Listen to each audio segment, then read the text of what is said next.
Ladies and gentlemen, welcome back to Gaming with me, Tony Mo. We're here today on the night that is Friday the 13th, and of course, the day of the launch of Doom. Doom is back, guys. Crazy. 11 plus years since Doom 3 was released, and substantially longer since Doom was birthed with the original Doom, which of course is one of the games that helped push the way forward for the first-person shooter genre after Wolfenstein. Absolutely insane to think that we're playing a Doom game at all after that long. Honestly, I don't ever remember thinking between the announcement for Doom and Doom 3 BFG Edition, probably the most recent time where I thought about Doom legitimately, that there would ever be another Doom, and that it would be made by it if it was, and that it would end up being absolutely bonkers in the single player department. It's good, guys. Let me just get that out of the way right now before we even get into this mission. It's really damn good. Not only does it look good, which you can tell from this wonderful hallway that we're sitting in, but it absolutely plays incredibly well, man. It's so satisfying. There's just so much to the combat, yet it's so straightforward, yet it's not. And those are just some of the very basic reasons I really love Doom, and hopefully I can explain more of those reasons while we bust our way through this mission. This is Foundry. It is the third mission in the game. We're going to be replaying it right now. And I want you guys to notice something. There's quite a bit we're going to talk about before we get into the mission here. Let me just make that very clear. I'll have an annotation on the screen for anyone who wants to skip to the combat. But let's start by talking about some of the extra little tidbits that the development team has put into Doom that really impressed me. You're going to notice an FPS counter on the top right corner of my screen right now. Well, maybe that's not enough for you. Maybe you want to know just how much of your CPU is being used and what cores are being used to what percentage. Well, you can go ahead and you can turn performance metrics to nightmare, and you can get all of the wonderful little numbers that your heart could ever desire. I don't even know what half that stuff means because it's not my thing. I'm sure there's some people out there who are totally into this, and they possibly like this kind of stuff more than they like porn, and that's 100% okay. You're not a bad person for getting off on this. And it's there, and it's awesome. And they understand that, and that's fantastic. I'm going to turn that off because I'm not going to play the game like that. But the fact that that exists and it's not a third-party element, to me is like, yeah, they honestly do get what it's like to be a PC gamer. Because that's the kind of thing that people who really are into PC gaming enjoy. I'm going to leave that FPS counter on so you guys can see the frame rate dip because it's going to happen. I'm running an R9 280X 3GB, and Doom is one of those games, I've talked so many times before about games eventually getting to the point where your GPU isn't as good as you think it is, and this is one of those examples. This is the game on medium, by the way. This is medium, and here's all my settings. Nothing fancy. I don't even have player self-shadow on. That's how broke I am when it comes to frame rate. No computer shaders. I'm actually going to put that... Actually, no, it doesn't matter. I have motion blur turned off. No depth of field. No depth of field anti-aliasing. No HDR. Lens flare. I've got lens dirt on. A bunch of other extra settings down here. You could turn down UI, opacity, film grain, so on and so forth. But all this stuff is on medium. And this is how good the game still looks. It looks incredible, which is why my GPU is struggling, especially when dealing with more than like 6 enemies. It is a really, really beautiful game with very few low-resolution textures and just an amazing overall atmosphere and presence. Like, look at the scale of this room, man. Look at all that wonderful molten lava. That orange, like, hue across everything is just, I don't know, it's fantastic. Let's go kill some stuff, though, before I bore you guys to death. There's definitely quite a bit more that I want to talk about, but let's clear out this first group of demons here.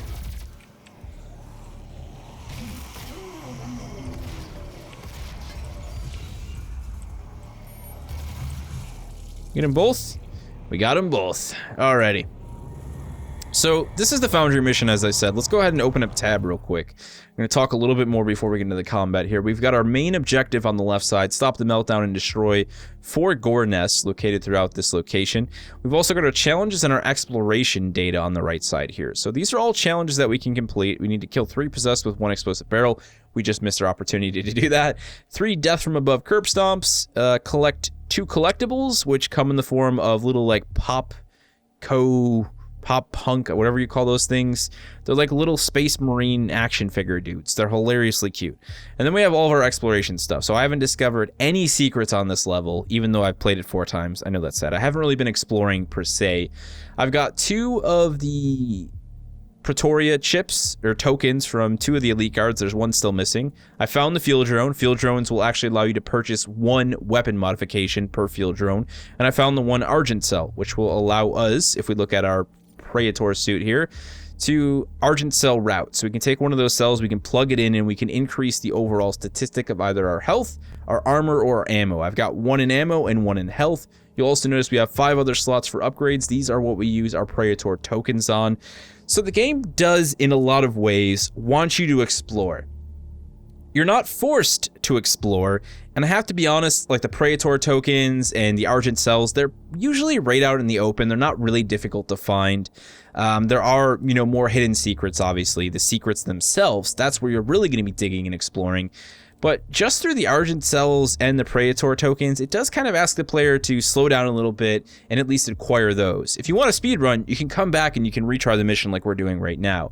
It's important that you do search and, reach out all of the dark corners and try and find all of the upgrades if you want to be able to upgrade your suit. So we've got like environmental resistance, area scanning technology, we can do our equipment systems, power up effectiveness, and dexterity. So like, for example, I've just did dexterity recently, which means I'm now adept, so I can switch weapons faster. Next up, with 3 Praetor tokens, will be quick hands. I'll grab ledges faster, and then hot swap, and so on and so forth. We also have our arsenal. Basically, all of our weapons and any mods that we currently have for those weapons, we can then upgrade those mods. You can't upgrade a base weapon. You can only upgrade a mod. Points are unlocked just by killing stuff. So I could kill everything with a shotgun and unlock a bunch of points, and then I can spend those points on my plasma rifle if I wanted to. The points are universal regardless of what weapon you're using constantly. As long as you're in combat, you're going to unlock points, and you're going to be able to unlock basically mods for your mods is the best way to put it. Now these mods can actually be attached on the fly, so I can switch between my explosive shot and my 3-round burst for my shotgun on the fly. This is a huge element of Doom's combat, and one of the things I'm going to try and talk about in depth right now while engaging a large group of enemies up ahead. So one of the things that makes Doom's combat really satisfying is that while it is very basic in the sense that you just shoot and kill stuff, there are a lot of other refined elements that go into staying alive, especially in the harder difficulties, that provide a really large element of gratification. Clear these guys up real quick. Hey, buddy.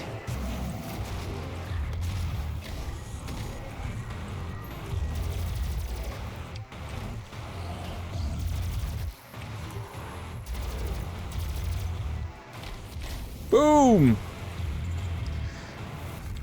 Okay, so obviously the combat in itself is satisfying because it's just really well animated and really well done. The glory kills are ridiculously good. I'm absolutely obsessed with them.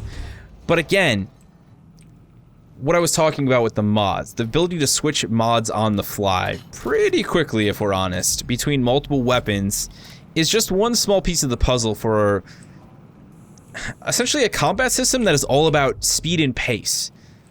If you want to survive, again, especially in the harder difficulties, and we'll talk about the difficulty I'm playing on in a second here, you need to move fast. You need to constantly move. You can't stop. The moment you stop, that's the moment you die. That's pretty much how things are going to go down in this game.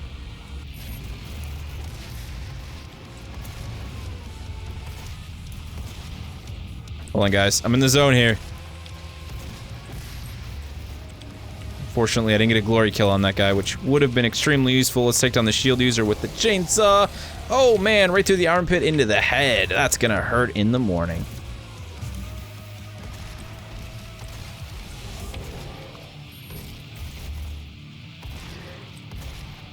Later, dude.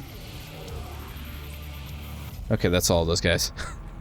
What was I on about? Oh yeah, it's all about keeping the player moving. The moment you stop is basically the moment you die. Now there's 2 core mechanics attached to the combat in this game.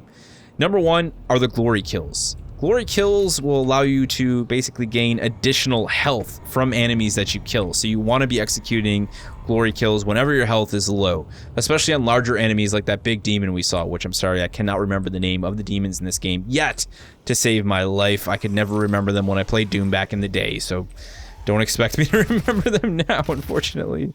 Let's see if I can get a head stomp on this guy. Let's see if we can complete this challenge while we're here. Oh no, go back down there, man. I'm trying to execute you, dude. That's not going to count, unfortunately. And that guy's just been knocked off the ledge. And we've got a fire-throwing demon over this way. That guy's got an explosive backpack. That guy's coming our way. Goodbye, goodbye, goodbye. Okay, so glory kills give you additional health, as I said. Now, the other element is the chainsaw, which will give you ammunition. You get what I'm trying to put down right now? Everything about Doom's combat system is designed around the idea of making sure the player is constantly mobile and getting in the fight rather than getting out of the fight. A lot of the single player experiences that you play, especially today, are focused around like, oh, if you're playing on a harder difficulty, well, you're just gonna have to like hunker down and, you know, slowly pick off the enemy. You know, that's really the only way you're gonna stay alive. That wouldn't be Doom, right? That wouldn't be Doom at all. In fact, that would be the opposite of Doom. That would be the most opposite of Doom, in fact. So by building the glory kill system for your health and the chainsaw for ammunition, they said, hey, you know what? Well, if you want more ammo, you gotta get into the fray. You gotta break out the chainsaw, you gotta cut some fools in half, and then regen your ammo. Oh, you need more health? You've got all the ammo in the world, but you're dying? Well, you better get into the fight and execute somebody. It never asks you to run away, although there are instances where you might want to do that. For the most part, it says to you, hey, get back in there, get your hands dirty, show me you're a badass, and survive. And I love that. That's the epitome of Doom to me when I think of classic Doom. You know, I think the best way to put it this time around, before we activate this gore nest here, is that this is the evolution of a classic. It's like the idea of owning a classic car, like, you know, like, for example, let's take like an old Datsun 240Z, right? Great car in itself, no doubt about that. You went ahead and you picked it up, you know, it's got some miles on it, but you're gonna go ahead and make it your own. There's no doubt about that. You're gonna love this thing, and you're gonna love it good. So not only do you put a fresh coat of paint on it, you patch up the bodywork, but you go one step further. You give it some new suspension, some nice juicy brakes, and some fat sticky tires, and you turn it into an autocross beast. Doom 2016 is basically the autocross version of classic Doom. That's the best possible metaphor that I can think of right now. And I think that's really fitting, actually. Let's do a good old 1-2 here. Oh, man. Sorry, you didn't need that arm, did you? I'm sure they won't mind that you're missing an arm when you get back to hell. So that's Doom. That's Doom 2016. And that's awesome that they were able to capture so many of those old school elements, you know, like what made Doom Doom in the first place, and then, like I said, just kind of evolve a lot of those ideas and components and say, what can we add to the experience to make it, you know, to make it click and to make it really addictive? Because that is the big thing with this game for me, is that the combat, because of all the things I've already talked about, the chainsaw and, you know, the glory kills, the speed, not to mention the enemy types, and how you have to recognize their weaknesses and their strengths and not let them expose those strengths to you, you know, that's what makes it so satisfying. That's what makes it such an incredible single-player experience. And honestly, this is one of the best single-player games that I've played. I know it's really, you know, not comparable to, say, something like The Last of Us or Journey, but in this category, you know, for what it is, this is one of the best single-player games I played of this style. You know, the last time I can say that I was really impressed with something like this, especially in the form of a reboot, was Machine Games and Bethesda doing Wolfenstein. You know, Wolfenstein: The New Order and The Old Blood was fantastic. Oh, hey, big guy, I didn't know you were here. Did I interrupt your soiree? Were you trying to cook a chicken over this fire? You got to make sure you watch it. You know, you can really overcook a chicken on a fire like that, especially if you got like some Cornish hens. They're really delicate. Oh, one more guy. Hello. Boom. I don't know if that counted. Let's check our challenges real quick. Nope, that doesn't count as a curb stomp. Possess soldiers, attack from above. You gotta have like a lot of height and come down on them just right, because I've had quite a few, you know, like high jumps that I thought for sure would have granted me that kill, but I guess not. Alrighty, let's push our way in. Now, one of the things you guys are probably consistently noticing while we're playing this right now is the music. When they first showed off Doom and they were doing a lot of the trailers with the really heavy metal riff stuff, you know, I was like, they need to have this in the game. Like, if I boot into the single player and every time I'm in an epic fight, there's just this chugging metal fueling the chaos, I will grin from ear to ear for the next 6 weeks. And you know what? I'm grinning right now, and I've got about 5 weeks and, 6 more days to go. Because they've done that. Like, the music kicks in, it stays in right until the end of the, the fight. It knows exactly when to go away, exactly when to start. And it's just kind of that extra boost, It's that sort of, let's go, let's do this, it's game time. Let's shred some demons, let's survive, let's be a badass space marine.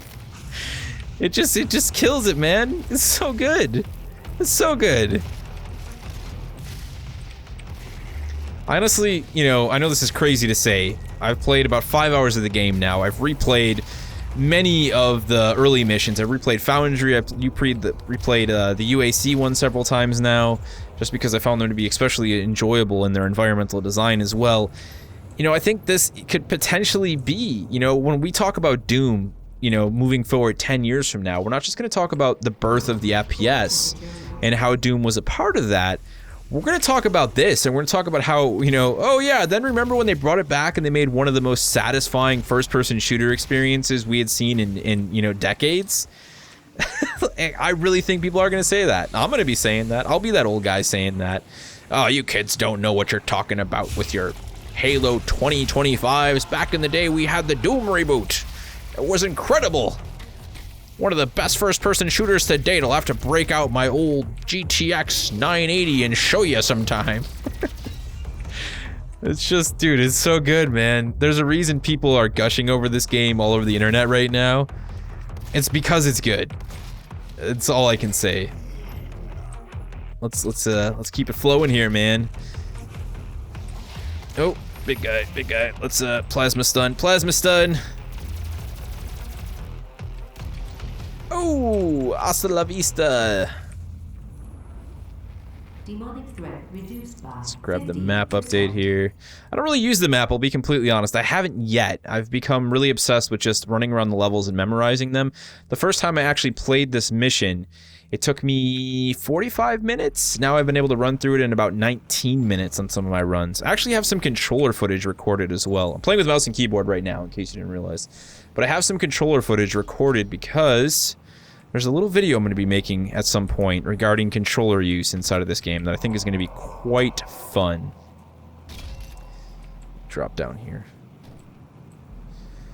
Alright, we talked about sound design. Obviously we got a whole mission ahead of us to complete here. We talked about the visuals. Obviously it's a freaking stunning game. Seriously, some of the best, just everything that I've seen in a very long time.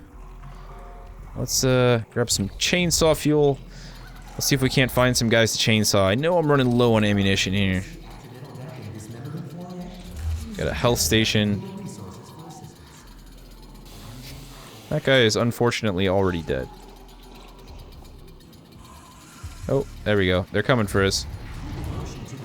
Oh, that was a big hit.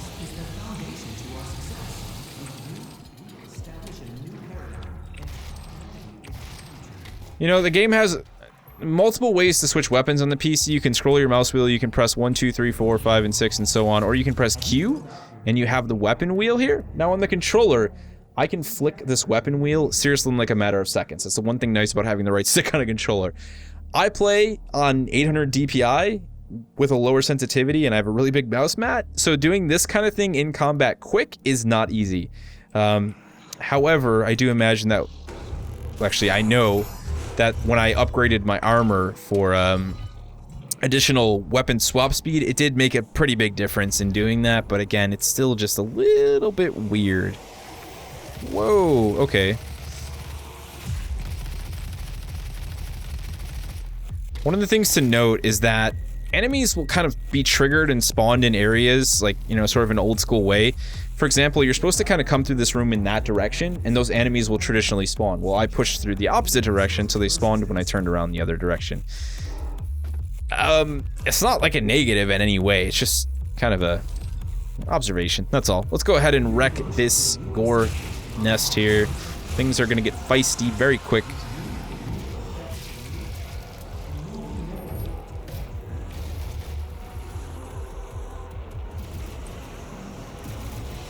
Oh look, they're fighting each other. Thank you for the help, guys.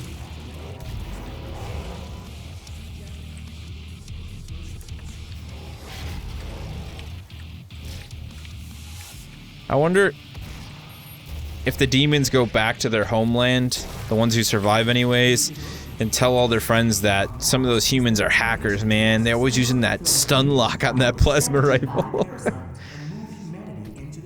Alright, that is it, right? I'm trying to remember, we have one more. Did I clear out? Okay, I didn't clear out this one. Oh, no, that's another demon.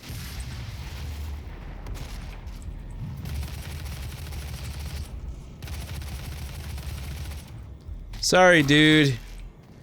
You were really trying to push at me from a long way off. There was just no way I wasn't going to kill you. Alright, we gotta go through here. So this is actually one of those little robots I was talking about, the field drone. He would give you one upgrade. I believe I grabbed explosive shot from him.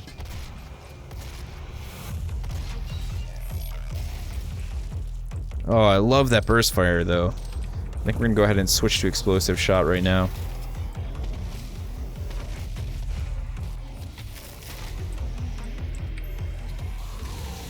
Let's get ourselves some ammunition for the fight ahead. Oh yeah, look at all those gold things.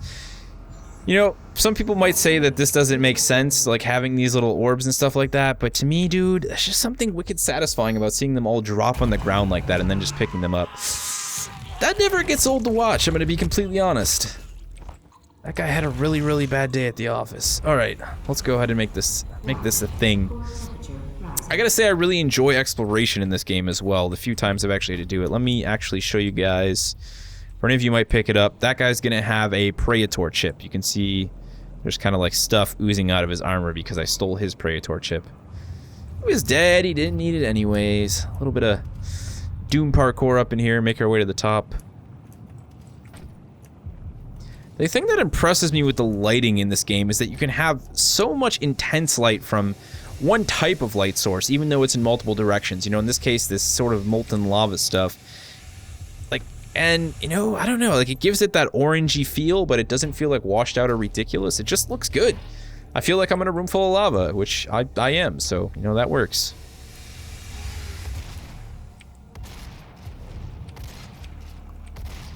Trying to disable him so I can get some health from him instead of killing him. Headshots do matter in this game. If you can land headshots, trust me, they are seriously beneficial. Let's go ahead and drop this guy's hand down on the console there. Gotta love that nice squeak against that glass interface. And there she is. The last gore hole this side of Mars. Not sure if that was a pirate or just a really raspy man. You know, at a loss here because there was something I wanted to talk about before we broke away from all this. I've totally forgotten. Let's just go ahead and make this happen. Maybe it'll come to me while we're killing stuff. That's always the best way to really, you know, really get some ideas flowing. Just kill things.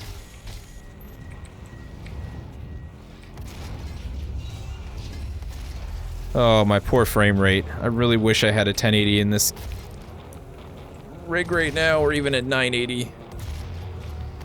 Because it definitely screws with your aim when you're in the middle of a firefight. The frame rate drops to like 30 FPS for a moment.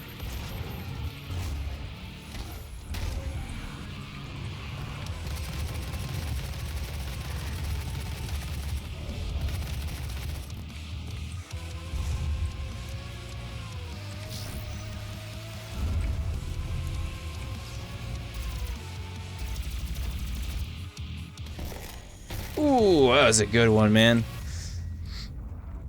That was like the reverse nutcracker. Oh, yeah. You can tell I'm good at Let's Plays, right? When I say things that make absolutely zero sense. Okay. Okay, we're pushing out back this way now. That was the last one we needed to clear out. I think that's actually it. I think we just finished the mission, guys. Oh. Probably switch back to my burst. I totally thought I had the burst fire on. Oh, wait. You guys ready for a boss fight? Not really a boss fight, but the final arena, I guess is the best way to put it. Let's do it. Let's see if we got what it takes to do this in one run. So far, we've been good. We haven't had any deaths.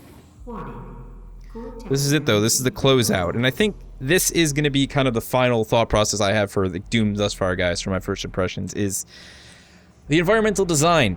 you know, what I've played, the first 5 missions have been incredibly well done in terms of the levels. Whether you're outside or indoors, there's a lot of verticality, and there's a lot of map knowledge that the player has to gain very quickly if they want to survive. You know, there's not a lot of places to hide. Like I said, the game is very much about keeping you in the fight, and it does that with its level design.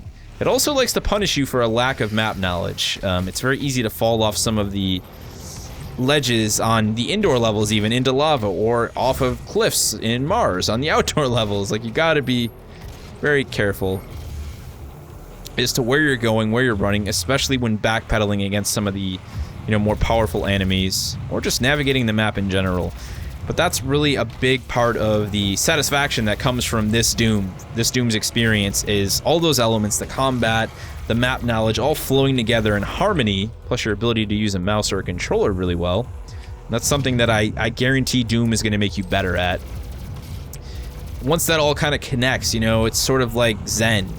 Like, everything's just flowing, you're executing and swapping weapons on the fly, and just everything's going your way. You're killing stuff, and you're feeling like the ultimate badass. That is a big demon. Let's go ahead and stun him and spray him down as best as we can.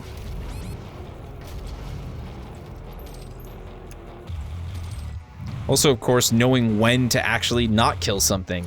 You know, I would have gotten a much larger chunk of health had I bothered to just down that guy and then execute him, but I wasn't really too worried about that, I'll be honest, at that point in time. I just wanted to survive. Oh, man.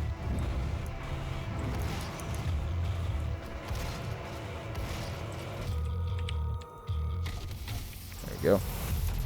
Alright, I think we're about to have round 2 here. I know this is a 2-part fight. Let's get some high ground, spray some of these guys down from above.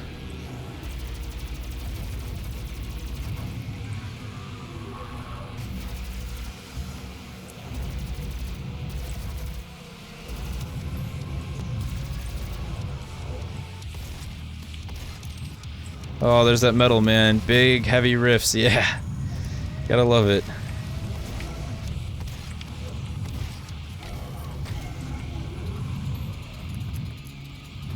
By the way, those big guys, don't try and chainsaw them. Just a pro tip. They will knock you on the ground and execute you in one shot.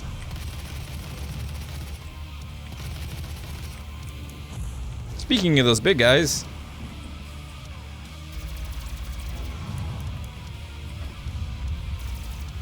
I'm gonna get some high ground so we can, get in a good position to eliminate them. Of course, we gotta remember there is a second one behind us somewhere.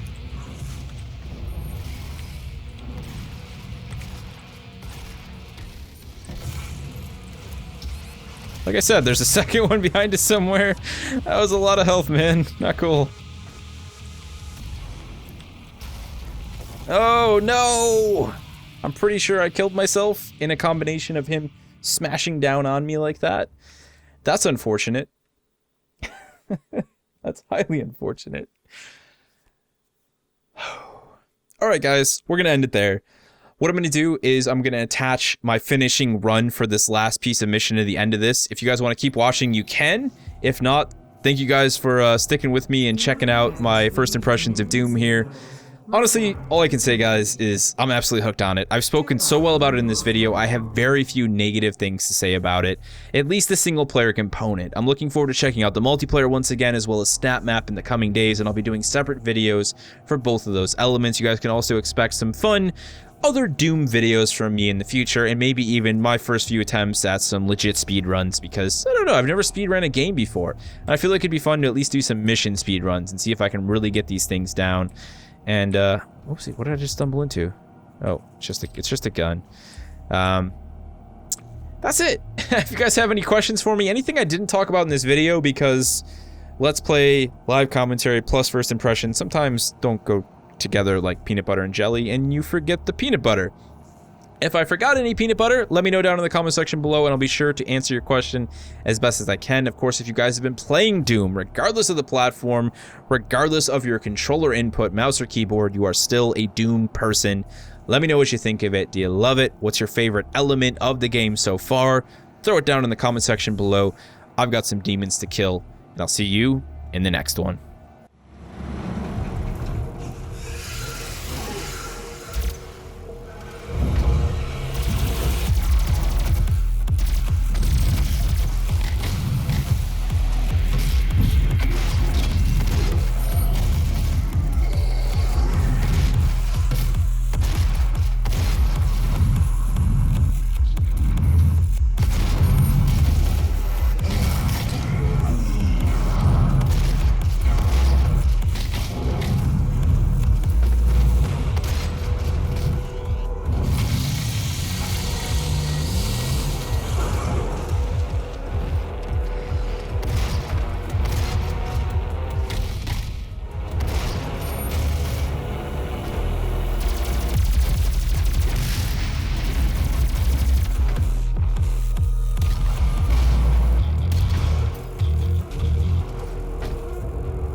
temperature is now stabilized.